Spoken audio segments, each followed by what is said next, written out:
सत्य हूं।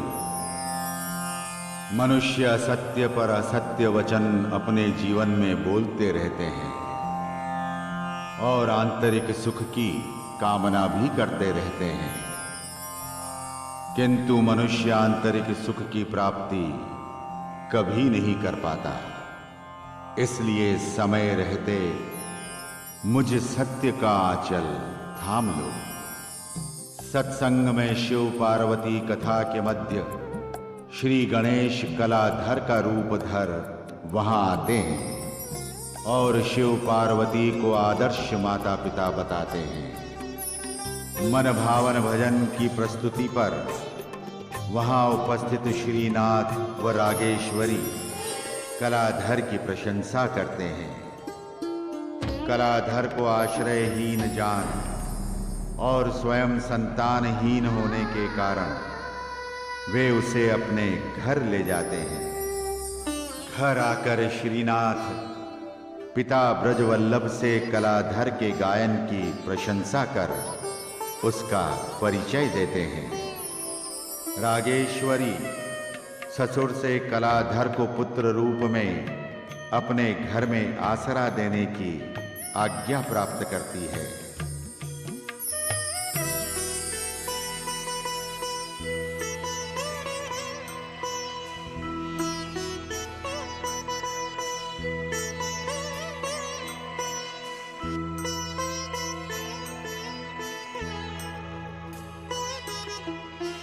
लीजिए, दूध पी लीजिए। तनिक उधर रख दो, बस 2 पन्ने बाकी हैं, उसके बाद पी लूंगा। पहले दूध पी लीजिए ना, ठंडा हो जाएगा। पन्ने बाद में पढ़ लीजिएगा।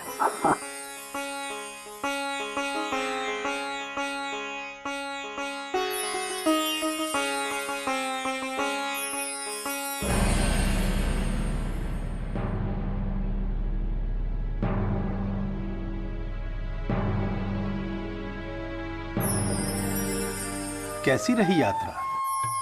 मार्ग में कोई परेशानी तो नहीं रही? जी नहीं, कोई परेशानी नहीं हुई। यात्रा तो आनंद पूर्वक पूरी हुई है। आप आज्ञा दें तो एक बात पूछूं? बोलो इंदुमती। मुझे घर आकर पता चला कि आपने एक कलाधर नाम के लड़के को घर में रखने की आज्ञा दी है। हाँ, दी तो है। न जाने वो लड़का कौन है, कहां से आया है, क्या जात पात है, क्या संस्कार है उसके। इस तरह बिना सोचे समझे एक अनजान बालक की जिम्मेदारी अपने कंधों पे उठाना, क्या ये उचित है? इंदुमती, कलाकार के लिए जात पात नहीं होती। मैं भी कलाकार हूं, वो भी गायक है। अतः हमारी जात एक ही हुई ना, फिर इसमें भला कैसा वाद विवाद। रही जिम्मेदारी की बात, तो हमारा घर कलाकारों के लिए सदा से ही आश्रय स्थल रहा है। परंतु आज तक हमारे घर में जितने भी कलाकार रहे हैं, सब अतिथि के रूप में रहे हैं। कुछ दिन रहे हैं फिर चले गए। स्थायी रूप से तो कोई भी नहीं रहा। लेकिन क्या इंदुमती, कला के क्षेत्र में सत्पात्र का मिलना बहुत दुर्लभ होता है। हमारे बच्चों ने हमारी विरासत में अर्थात संगीत के क्षेत्र में कोई विशेष प्रगति नहीं की। संभव है कलाधर अगर मेरी संगीत परंपरा को परवान चढ़ाए तो मेरा नाम रोशन हो जाए। आप कलाकार लोग भी ना जैसे स्वप्नों की दुनिया में रहते हैं। कल को ईश्वर जाने कौन क्या करे, कुछ कहा नहीं जा सकता। कोई बात नहीं, मैंने तो जीवन भर आपका साथ निभाया है। अब मैं आगे कोई प्रश्न नहीं करूंगी। रात बहुत हो गई है, इसे छोड़ दीजिए, आप सो जाइए।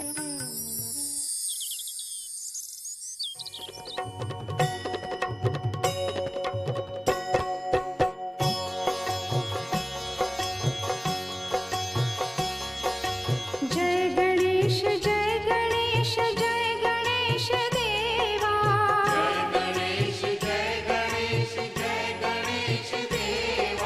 माता तोरी पार्वती पिता महादेवा।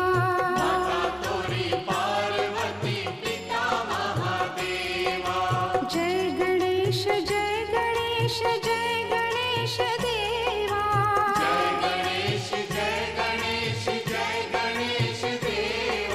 माता तोरी पार्वती पिता महादेवा।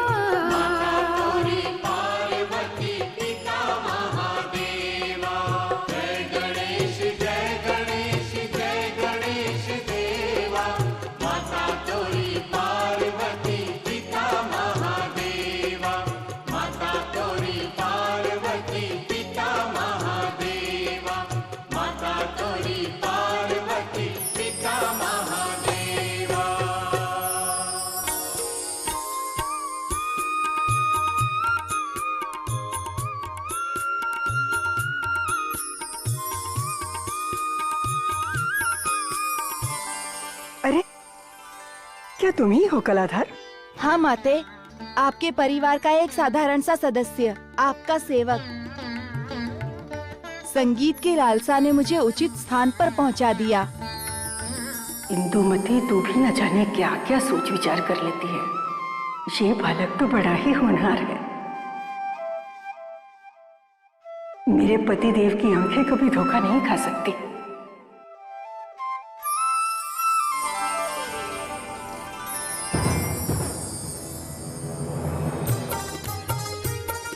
तुम तो मेरे तीसरे पुत्र हो बेटा।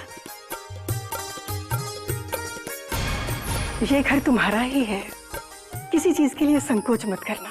आपके परिवार का स्नेहपूर्ण सानिध्य पाकर मेरा जीवन धन्य हो गया है। आपने मुझे आश्रय दिया है, इसके लिए मैं आप सबका आभारी हूँ। अरे अरे अरे, आभार मानने की कोई जरूरत नहीं है। तुम तो हमारे घर के परम प्रिय सदस्य हो।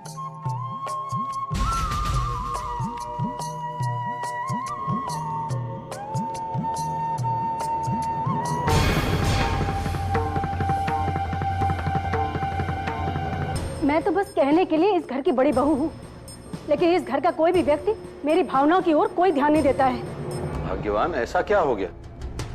अगर तुम इस घर की बड़ी बहू हो तो बड़ी ही रहोगी। बस बस रहने दीजिए, आप तो सब कुछ जानते हुए भी अनजान बनते हैं।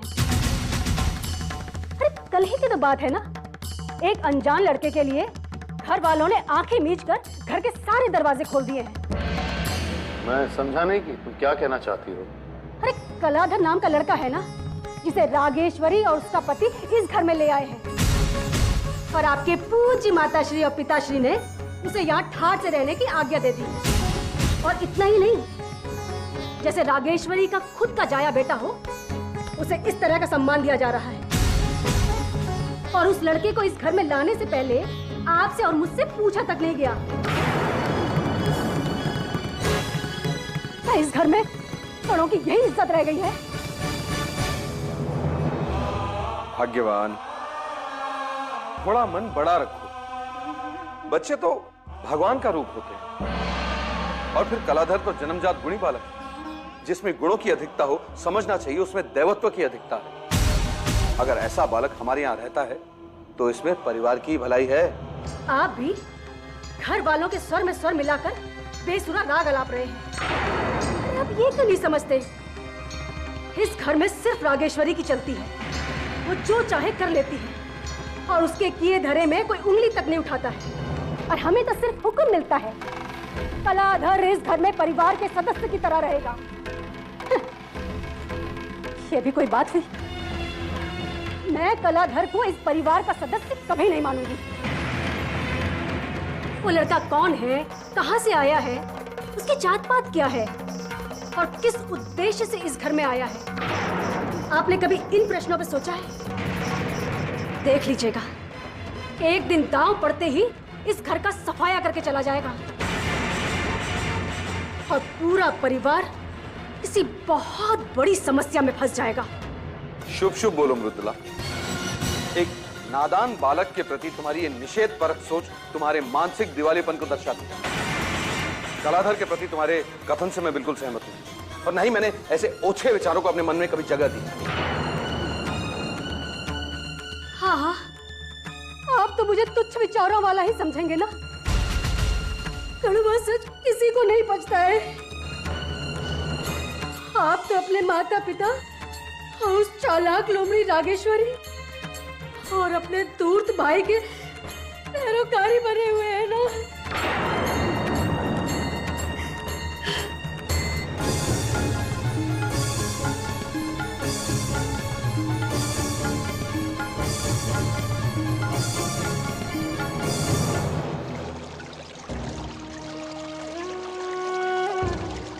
स्वामी, ये मैं क्या देख रही हूँ?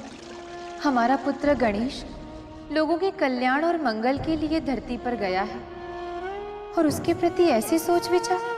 ब्रजवल्लभ के घर की बड़ी बहू हमारे पुत्र के बारे में ऐसा कैसे सोच सकती है? पार्वती, यही तो सांसारिक लोगों का दुर्भाग्य है। वे अपने भले की भी सोच नहीं सकते, दूसरों के लिए क्या करेंगे? निषेध परक सोच ही नास्तिकता है और नास्तिकों के लिए अधिक विचार करने की आवश्यकता नहीं है। कैसे ना करूं सोच विचार? स्वामी, मुझ में एक माँ का हृदय है। ममता के सामने ज्ञान, दर्शन, धर्म, कर्म सब गौण हो जाते हैं। अपने पुत्र के प्रति ऐसा व्यवहार मैं नहीं सहन कर सकती स्वामी। पार्वती, तुम ममता में वशीभूत होकर पुत्र गणेश की क्षमताओं को भूल जाती हो। स्वामी, माता पुत्र के संबंध को समझना विधाता के लिए भी कठिन है। कैसे बताऊं मैं अपने मन की पीड़ा? बालक चाहे कितना ही महान और सामर्थ्यवान हो, किंतु माँ के हृदय में उसके लिए सदैव एक बालक की छवि अंकित रहती है। पार्वती, मन के बोझ को दूर करो और देखो तुम्हारा ये पुत्र कैसे कैसे अद्भुत कार्य करते हुए लोगों का भला करता है। ब्रजवल्लभ का घर तो उसके जीवन का एक पड़ाव मात्र है। जैसा आप उचित समझे स्वामी। मैं तो केवल अपने मन की स्थिति बता सकती हूँ।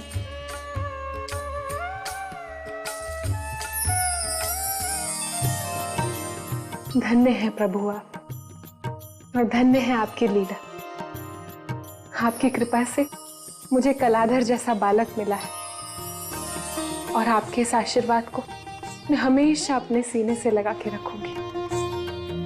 कितने सालों के बाद अब आपने मेरी प्रार्थना सुनी, इसीलिए इस चतुर्थी को मैं एक बहुत बड़े उत्सव के रूप में मनाऊंगी। आपके सामने ढेर सारे मोदक परोसूंगी और सभी लोगों को आपका प्रसाद बांटूंगी।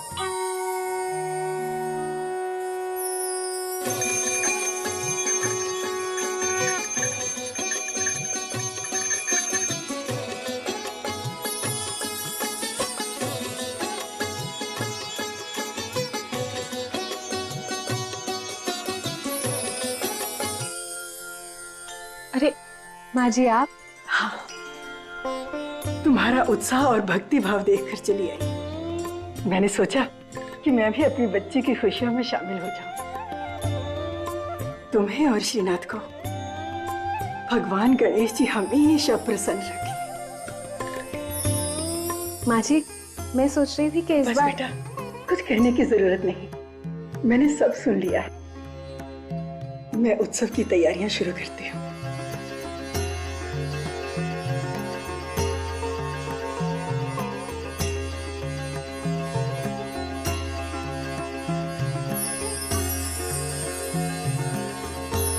मोहिनी, लता। जी माता जी। कहाँ चली जाती हो तुम लोग? अरे कुछ पता भी है? भगवान गणेश जी की कृपा से छोटी बहू की कामना पूरी हुई है। इसी खुशी में कल श्री गणेश जी की पूजा में हम लोग कोई कमी नहीं आने देंगे। ऐसी चतुर्थी मनाएंगे जैसी आज तक नहीं मनाई। किंतु माता जी। किंतु परंतु का समय नहीं है हम लोगों के पास। जाओ जल्दी से, जाओ जाओ जाओ, वो पूरे करो। जी माता जी।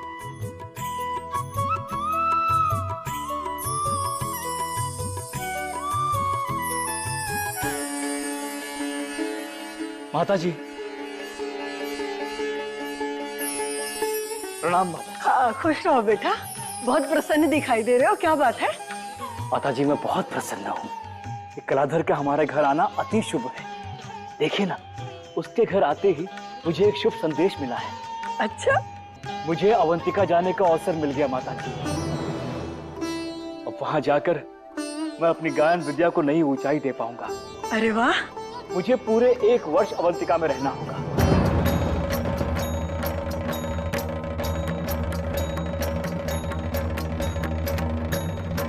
क्या बात है माता जी, अवंतिका जाने की बात सुनकर आप प्रसन्न नहीं हुई? नहीं नहीं बेटा, भला बेटे की उन्नति से कौन माता खुश नहीं होगी। परंतु क्या माता जी? मैं बहू के बारे में सोच रही थी। वो बेचारी इतने दिनों तक तुम्हारे बिना कैसे रहेगी? उसकी चिंता मत कीजिए माता जी, आप उसे मैं समझा दूंगा। यदि समझा पाओ तो बहुत ही अच्छी बात है। मैं जाके उससे बात करता हूँ। 1 वर्ष तक?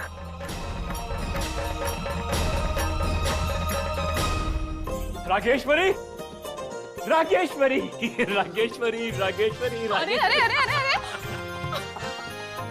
अरे, बहुत प्रसन्न लग रहे हैं। कोई शुभ समाचार लाए हैं क्या? कलाधर के आने से अब जो भी होगा शुभ ही होगा। हाँ, किंतु अभी आपकी प्रसन्नता का क्या कारण है?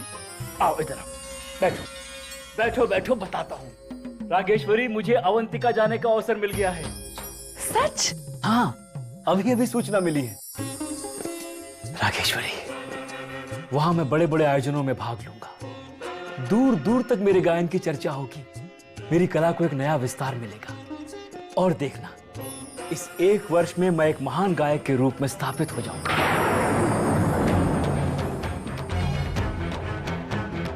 यदि कार्तिक मास में अपने पति के साथ रहोगी तो तुम्हारे जीवन में दाम्पत्य सुख की कोई कमी नहीं होगी। इसलिए ध्यान रहे, अपने पति को कभी भी अपनी आंखों से ओझल मत होने देना। ये बात केवल तुम्हारे मन में ही रहे।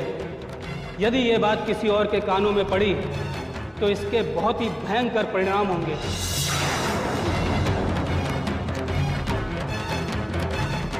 रागेश्वरी,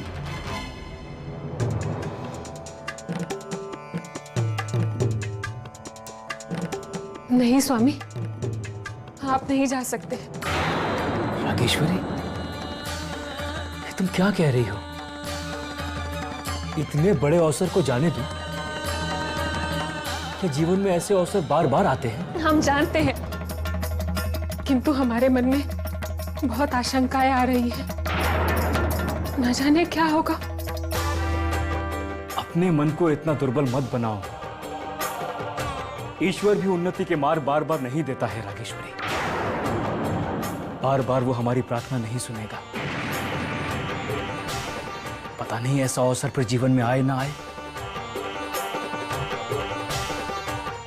देखो, इस पर ठीक से सोचना, फिर अपने विचार देना।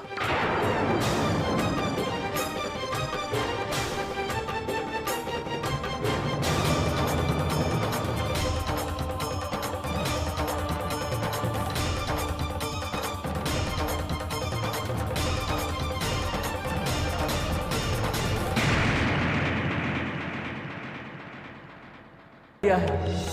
और देखना, इस 1 वर्ष में मैं एक महान गायक के रूप में स्थापित हो जाऊंगा।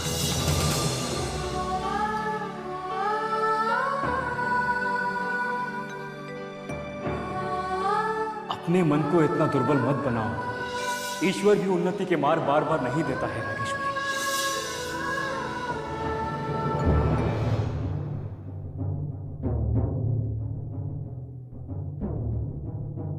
रागेश्वरी,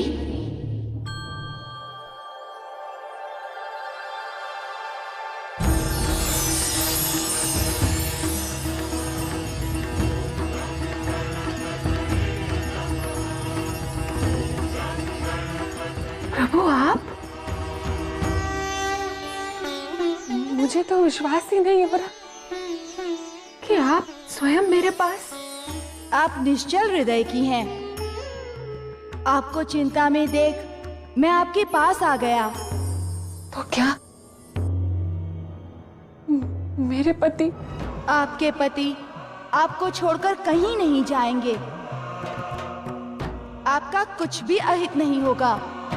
सच? हाँ, ये सच है, पूर्णतया सच है। धन्य है प्रभु आप।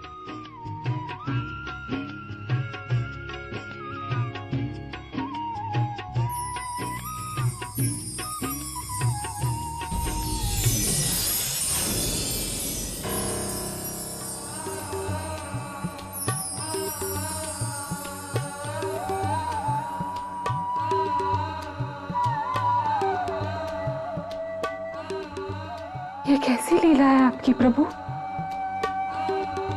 जो कुछ भी मैंने देखा वो सपना था या सच? इसका उत्तर आपको छोड़कर और मुझे कोई नहीं दे सकता है प्रभु। मैं जानती हूँ आपके होते हुए मेरा कभी अहित नहीं होगा, किंतु क्या मुझे निर्भय करने के लिए आपने साक्षात दर्शन दिए? बताइए ना प्रभु, बताइए ना प्रभु।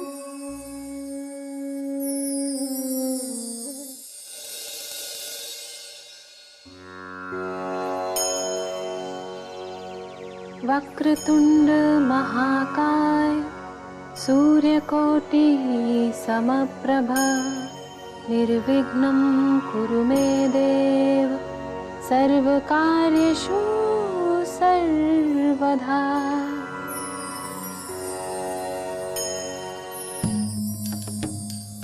रागेश्वरी, सुना है तुम्हारे पति अवंतिका जा रहे हैं? हाँ दीदी, इन्होंने 1 वर्ष तक वहीं रहने का निर्णय लिया है। अर्थात तुम्हारा 1 वर्ष उनकी प्रतीक्षा में बीतेगा। यदि भगवान गणेश का यही निर्णय है तो हमें तो इसे स्वीकार करना ही पड़ेगा ना दीदी। भगवान ऐसा क्यों करने लगे भला? क्या कहना चाहती हैं आप दीदी? ये सब उस कलाधर की वजह से हो रहा है।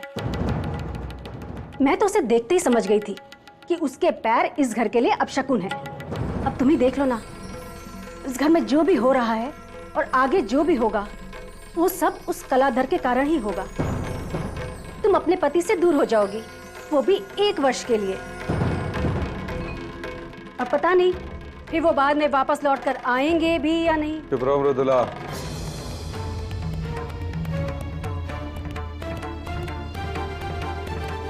ऐसी अशुभ बात करते हुए तुम्हें जरा भी लज्जा नहीं आती? क्यों? सच बोलने में लज्जा किस बात की? अब भी कुछ संदेह रह गया है कि कलाधर के घर में आते ही घर में संकट बढ़ता जा रहा है? आप ऐसी बातें क्यों कर रही हैं दीदी? कलाधर तो हमारे लिए और हमारे इस पूरे परिवार के लिए बहुत भाग्यशाली है। वो तो मैं देख ही रही हूँ। तुम्हें तब समझ में आएगा जब तुम्हारे पति तुम्हारे हाथों से निकल जाएंगे। फिर वही उल्टी सीधी बात। तुम चलो, चलो यहाँ से। क्या मेरे चुप रहने से सारे संकट मिट जाएंगे? क्या कलाधर का इस घर से अपशकुन मिट जाएगा? कुछ भी हो, तुम्हें ये सब सोचने की कोई जरूरत नहीं। तुम चलो, चलो यहाँ से, चलो।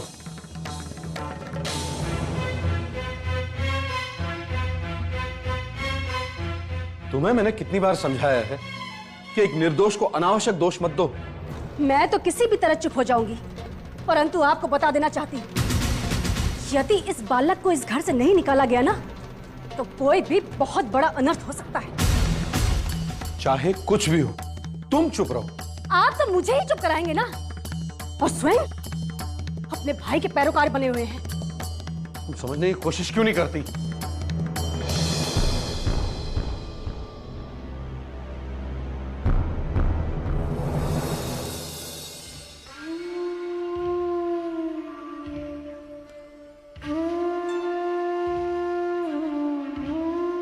क्या बात क्या है? तुम क्यों नहीं चाहती हो कि मैं जाऊं? कुछ तो बोलो।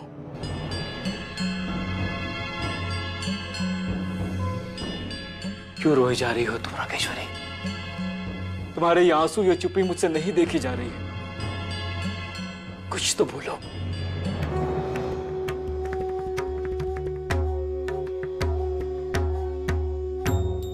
आपके पति आपको छोड़कर कहीं नहीं जाएंगे। आपका कुछ भी अहित नहीं होगा। रागेश्वरी, रागेश्वरी, तुम्हारी इस चुप्पी का मैं क्या अर्थ निकालूं? कोई तो कारण होगा तुम्हारे पास जो तुम नहीं चाहती हो कि मैं जाऊं। बताओ ना क्या कारण है। कुछ नहीं, आप अपने जाने की तैयारी कीजिए। मुझे अनुमति देकर तुमने बहुत अच्छा किया रागेश्वरी, वरना वहां मेरा मन कभी नहीं लगता।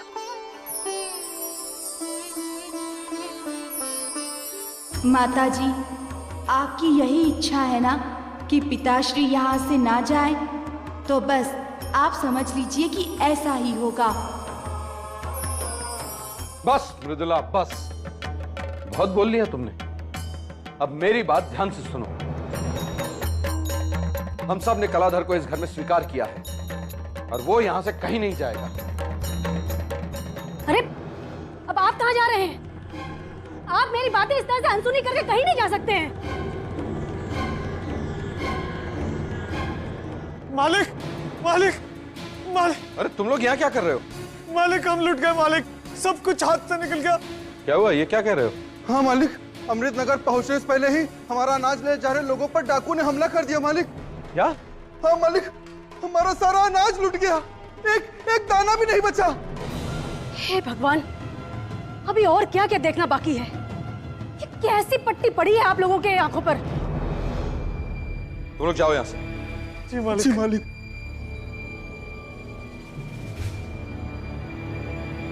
तुम थोड़ी देर के लिए अपना मुंह नहीं बंद रख सकती? बाहर वालों के सामने अपना बावलापन दिखाना जरूरी है। हाँ हाँ, इतना कुछ हो जाने के बाद भी आप मुझे ही दोष दे रहे हैं ना? अरे क्या हो गया है आपको और सारे घर वालों को? मृदुला, चुप रहो तुम। आप तो मुझे ही चुप रहने के लिए कहेंगे ना? क्या हुआ पुत्र? क्यों चुप करा रहे हो बहू को? कुछ नहीं पिताजी, आप तो जानते हैं कि ये तो ऐसे ही बोलती रहती है। हाँ हाँ, आप तो सारा दोष मुझे ही देंगे ना?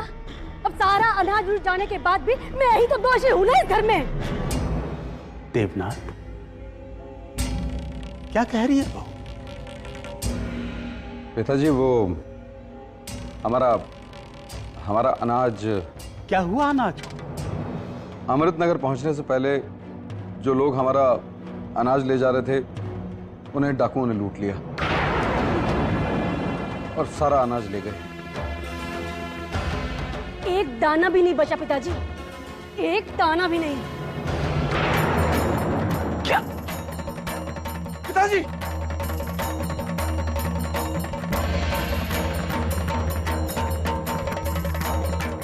पिताजी! पिताजी! श्रीनाथ! भैया! पिताजी! पिताजी! श्रीनाथ! पिताजी! भैया क्या हुआ इन्हें? कुछ पूछने का समय नहीं, इन्हें सहारा देकर अंदर ले चलो। आइए पिताजी, संभाल।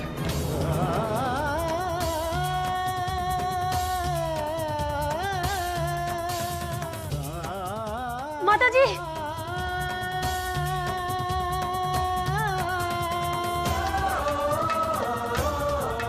क्या बात है बहू, आवाजें क्यों?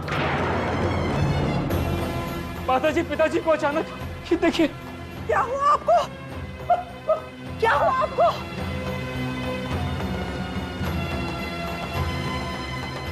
मैं वैद्य को लेके आता हूं।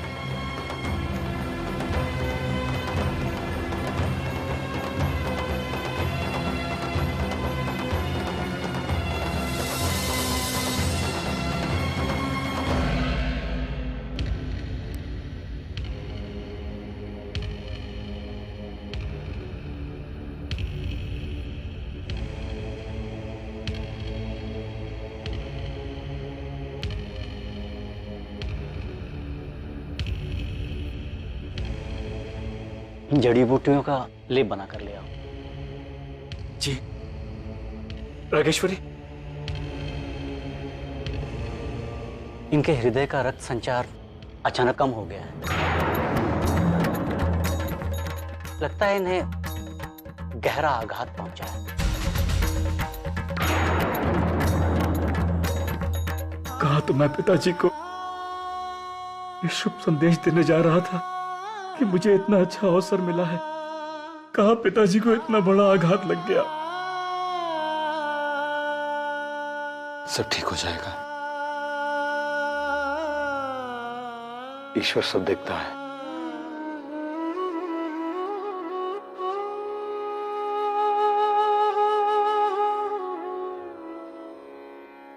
वैजी, लेप। ये लेप इनके पैरों में लगा दो, इससे इनका रक्त संचार बढ़ जाएगा। माताजी, माँ जी, माँ जी, चलिए आइए। रागेश्वरी, माताजी को कमरे में ले जाओ, आराम से।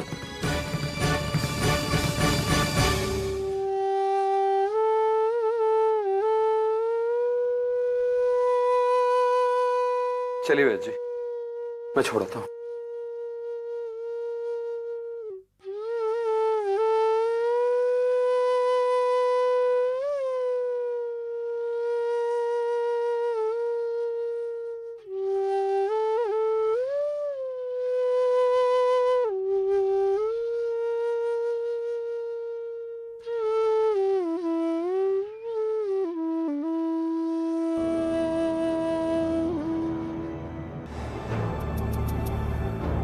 तब तो किसी ने मेरी एक भी नहीं सुनी, और अब जब संकट आ गया है। कीजिए ना दीदी, माँ जी की सेहत अभी ऐसी नहीं है कि वो ये सब सहन कर सके।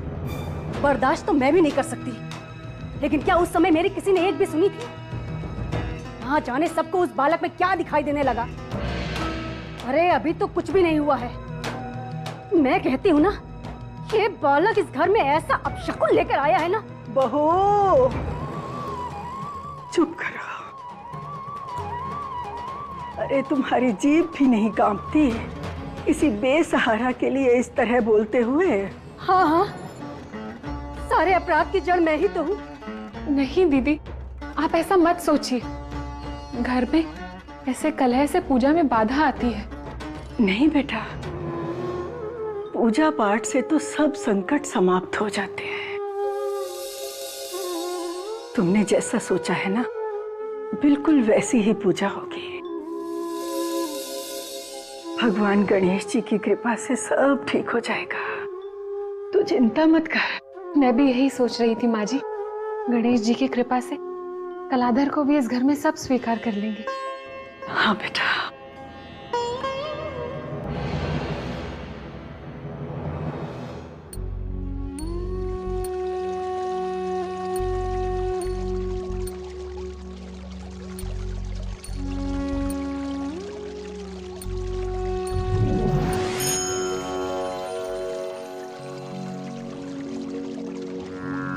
देवी पार्वती, आप यहाँ? देवी, आपकी व्यथा देखी नहीं गई, इसीलिए उपस्थित हुआ हूँ। मेरी व्यथा एक माँ की व्यथा है। मैं अपने पुत्र गणेश को। हमें सब ज्ञात है देवी, एक माता किसी भी परिस्थिति में अपने पुत्र की अवहेलना सहन नहीं कर सकती, परंतु आप कलाधर की माता ही नहीं, अपितु संपूर्ण जगत की माता है। क्या आप संपूर्ण जगत का कल्याण नहीं चाहती? हे परमपिता, आप मेरे पुत्र के कल्याण का मार्ग प्रशस्त करें, मेरी आपसे यही प्रार्थना है। जो स्वयं दूसरों का मार्ग प्रशस्त करने वाला हो, उसे भला स्वयं अपना मार्ग प्रशस्त करने के लिए किसी और की क्या आवश्यकता है? वो तो भूलोक पर रहकर महान कार्य कर रहा है। नहीं चाहिए मुझे अपने पुत्र के महान कार्य, कदापि नहीं चाहिए। ठहरिए देवी पार्वती।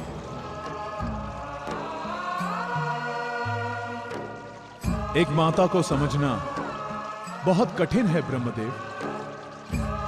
हमने सोचा था आपसे मिलकर देवी पार्वती के मन की व्यथा मिट जाएगी। आप ऐसा क्यों सोचते हैं स्वामी? क्या आपके ऐसा सोचने से मृदुला के मन का विकार मिट जाएगा? क्या उसके मन में मेरे पुत्र के लिए प्रेम उमड़ पाएगा? बोलिए ना स्वामी, क्या ये संभव है? संभावनाएं कभी समाप्त नहीं होती देवी। इस संसार में जो कुछ भी हो रहा है उसका कोई ना कोई कारण अवश्य होता है। इसके पीछे भी कोई ना कोई रहस्य अवश्य छुपा है। इसीलिए इस विधि के विधान को स्वीकार करें। तुम केवल वर्तमान को नहीं, भविष्य को देखो। मुझ में और धीरज नहीं है स्वामी।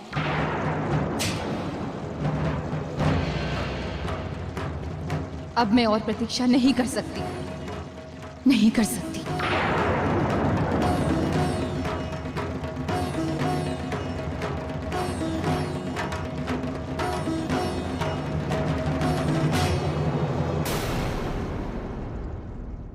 में कोई स्पंदन संभव नहीं। श्री राम ने 9 दिनों तक उपवास रखकर नवरात्र का अनुष्ठान किया और दशमी को लंका पर विजय प्राप्त की। अतः श्री राम की ही तरह जो कर्म करो सत्य को साथ लेकर ही करो। श्री गणेश रागेश्वरी को दर्शन देकर उसकी चिंता का अंत करते हैं। मृदुला श्रीनाथ के 1 वर्ष तक घर से दूर जाने की बात को लेकर कलाधर को ही दोषी ठहराती है। देवनाथ मृदुला को वस्तु स्थिति समझाने का प्रयास करता है। चिंतित रागेश्वरी श्रीनाथ को अवंतिका जाने की अनुमति दे देती है। घर के सेवक देवनाथ को सारा अनाज लुट जाने का समाचार देते हैं। ये समाचार सुनकर ब्रजवल्लभ को हृदय घात का दौरा पड़ता है।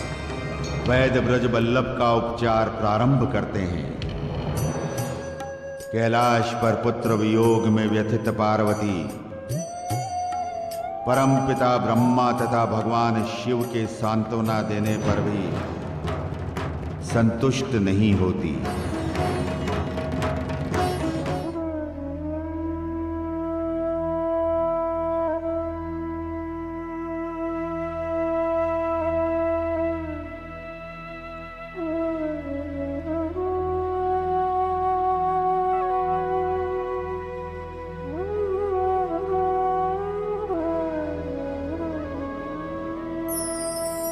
श्रीनाथ,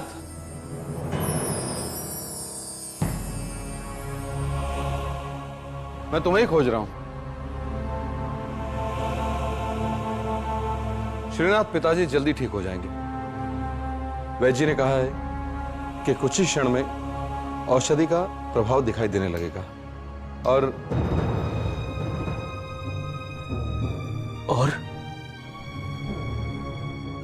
और क्या भैया, आप रुक क्यों गए? कहिए ना वैद्य जी ने और क्या कहा?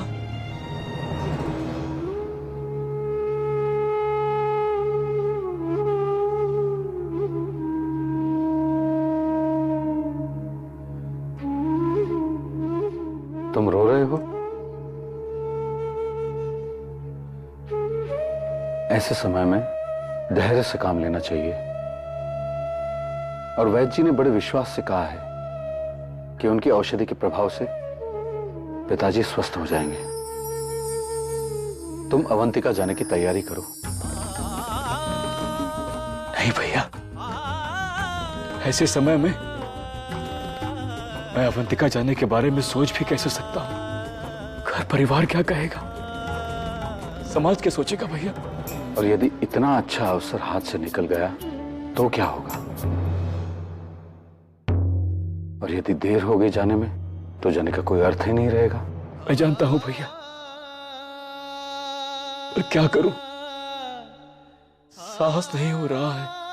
और पिताजी को इस बात का ज्ञान भी नहीं है कि मुझे अवंतिका जाने का अवसर मिला है। पिताजी को मैं सूचना दे दूंगा।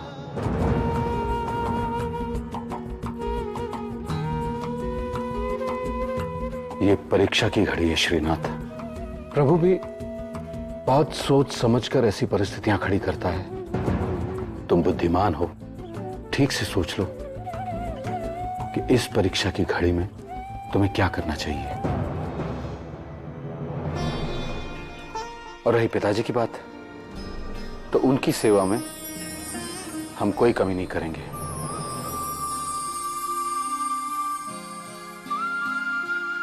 ठीक है भैया, अगर आप कहते हैं तो मैं अवंतिका जाने की तैयारी करता हूं।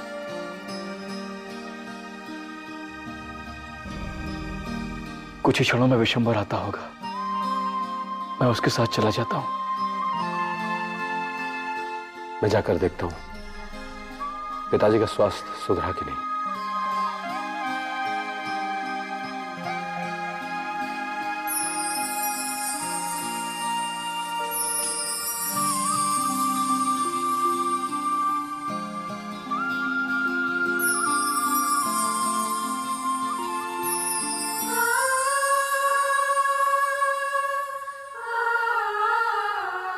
यदि कार्तिक मास में अपने पति के साथ रहोगी तो तुम्हारे जीवन में दाम्पत्य सुख की कोई कमी नहीं होगी।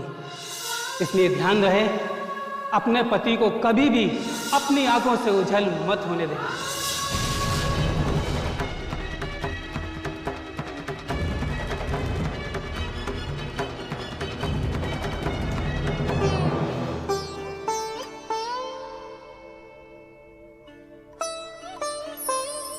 छोटे मालिक, विशंबर जी आ गए हैं।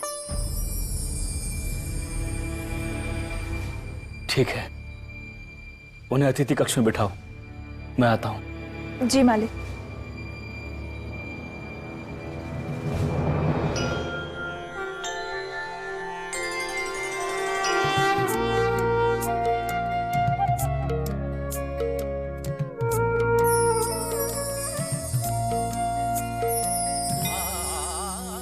हे प्रभु, आप ही हैं जो मुझे इस धर्म संकट से मुक्त कर सकते हैं। मेरे पिताजी को स्वस्थ कर दीजिए। वो स्वस्थ हो जाएंगे तो मेरी यात्रा सफल हो जाएगी। और यदि उन्हें कुछ हो गया प्रभु, तो मैं जीवन भर अपने आप को क्षमा नहीं कर पाऊंगा। कभी अपने आप को क्षमा नहीं कर पाऊंगा।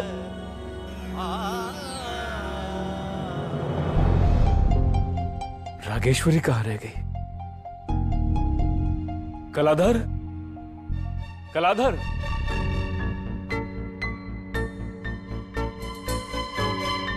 जी पिताजी। हमारी माताजी कहाँ हैं कलाधर? वो अपने कक्ष में हैं। उनसे कह दो कि मैं अवंतिका जाने के लिए तैयार हो गया। ठीक है पिताजी।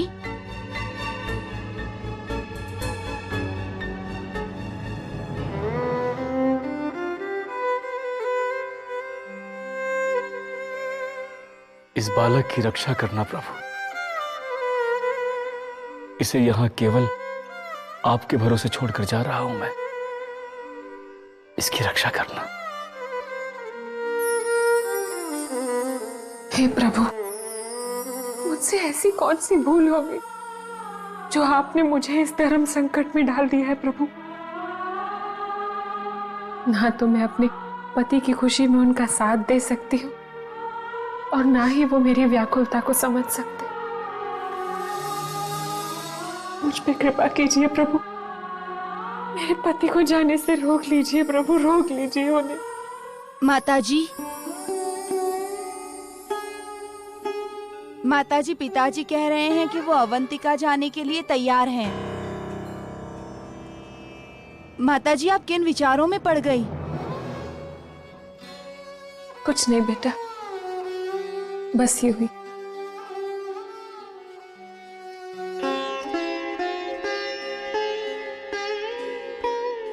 नमस्कार। नमस्कार, आप यहाँ? क्षमा चाहता हूँ श्रीनाथ जी, अतिथि गृह में आपकी प्रतीक्षा कर रहा था। यद्यपि बहुत विलंब हो रहा है, कृपया शीघ्रता कीजिए। मित्र, उसके लिए मुझे क्षमा कर दीजिए। अब और विलंब नहीं होगी। जाने की सभी तैयारियां पूर्ण हो चुकी हैं? जी, केवल माताजी और पिताजी का आशीर्वाद लेना बाकी है। तब तक आप यहां प्रतीक्षा कीजिए, मैं आशीर्वाद लेकर आता हूं।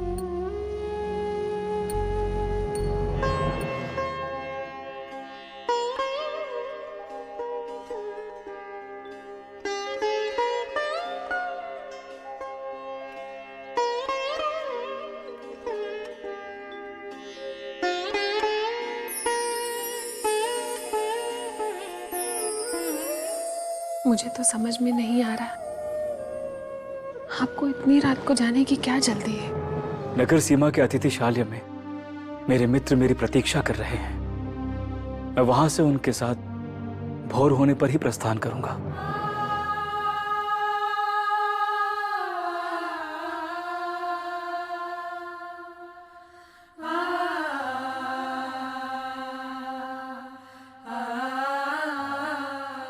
रागेश्वरी,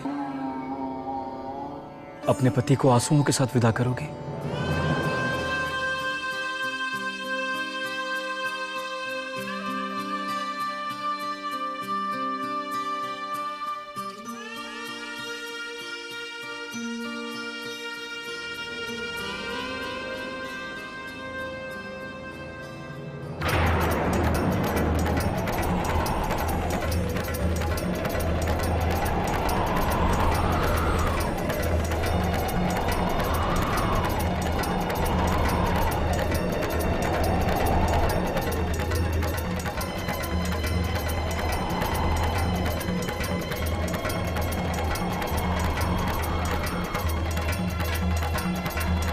ये तो घोर अपशगुन हो गया।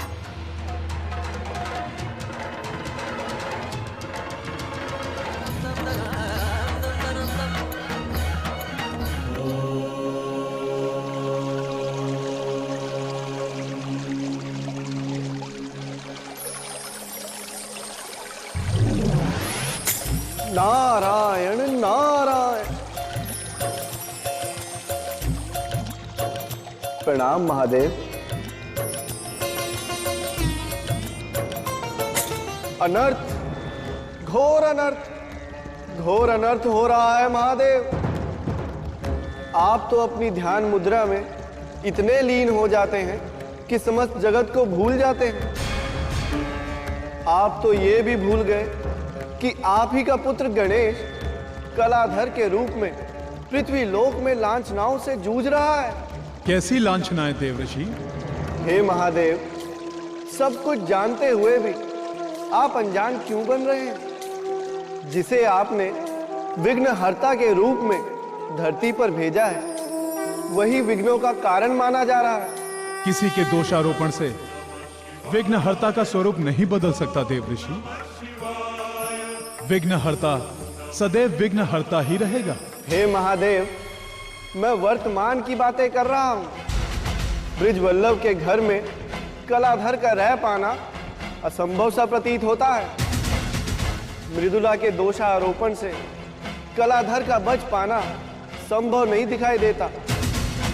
स्वयं ब्रिजवल्लभ हृदय घात से पीड़ित है और इसका दोष भी कलाधर पर लगाया जा रहा है। देवऋषि, ये जो आप देख रहे हैं वो सत्य नहीं है, और जो सत्य है उसे आप देख नहीं रहे हैं। तो क्या आप उस बालक की परीक्षा ले रहे हैं महादेव? क्या श्री गणेश भी इस सत्य को समझ नहीं पा रहे हैं? वो इस सत्य को भली प्रकार समझ रहे हैं देवऋषि, परंतु इस धरती लोक में मानव लीला तो करनी ही पड़ती है देवऋषि। ये तो सत्य है। नारायण नारायण। प्रणाम महादेव।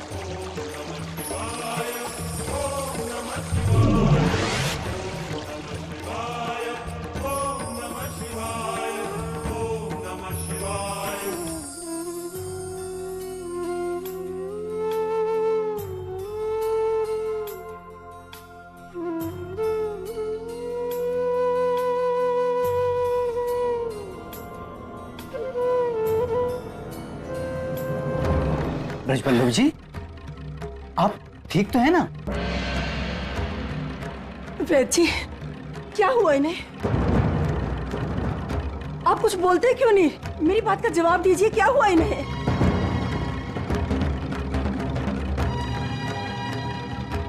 जिस औषधि का प्रयोग मैंने किया उसका विपरीत परिणाम हो गया। इस औषधि का प्रयोग आज तक कभी विफल नहीं हुआ। कोई संकट की बात तो नहीं? मेरा मन तो बहुत आशंकित हो रहा है। वल्लभ जी, आप ठीक तो हैं? क्या महसूस हो रहा है आपको? कुछ तो बोलिए। वैद्य जी कुछ कीजिए। वल्लभ जी,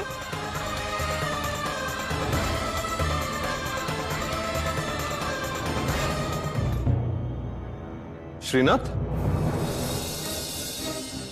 तुम अभी निकले नहीं? शीघ्र करो भाई। तुम्हें पता है अवंतिका की दूरी बहुत अधिक है। अगर शीघ्र नहीं निकले तो बहुत देर हो जाएगी, फिर तुम निर्धारित समय पर पहुंच नहीं पाओगे। बस माताजी और पिताजी का आशीर्वाद ले लूं, फिर निकल जाऊंगा।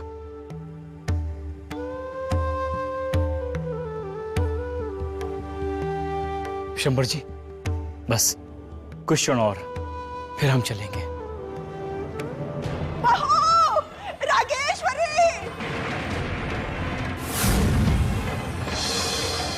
माताजी! बेटा, श्रीनाथ! क्या हुआ माताजी?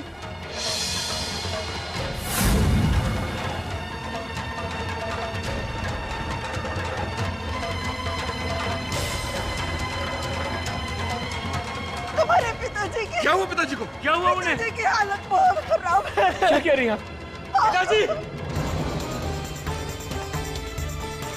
देखिए, आपके पिताजी की अवस्था कितनी बिगड़ गई है। पिताजी!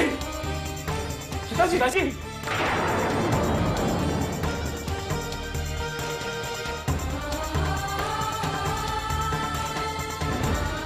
आंखें खोलिए पिताजी।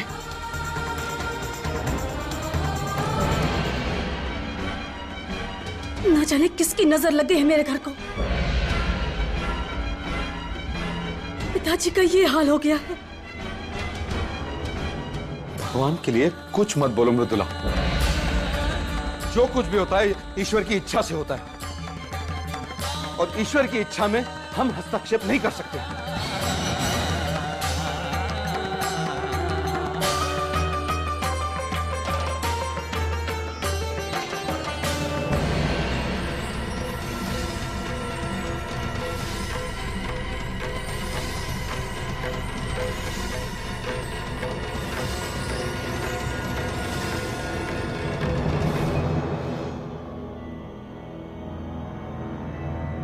पिताश्री, माताश्री,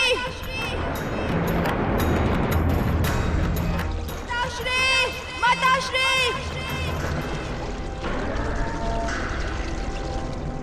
पिताश्री, माताश्री,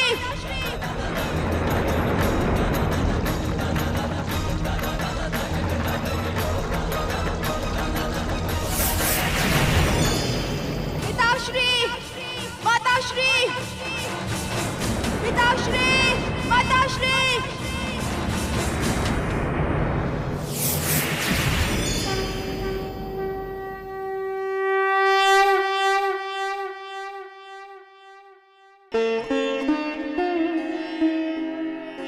क्या हुआ पुत्र? इतने अधीर होकर क्यों पुकार रहे हो? मैं क्या करूं पिताश्री, मैं क्या करूं? मेरी समझ में कुछ नहीं आ रहा। मुझसे माता की पीड़ा नहीं देखी जाती और ना ही दादाजी की। मैं क्या करूं? पुत्र, इस धर्म संकट से तुम्हें स्वयं ही लड़ना होगा। तुम्हें सबका कल्याण करना है। अब ये कैसे करना है, इसका निर्णय भी तुम्हें स्वयं ही करना होगा। जो आज्ञा पिताश्री।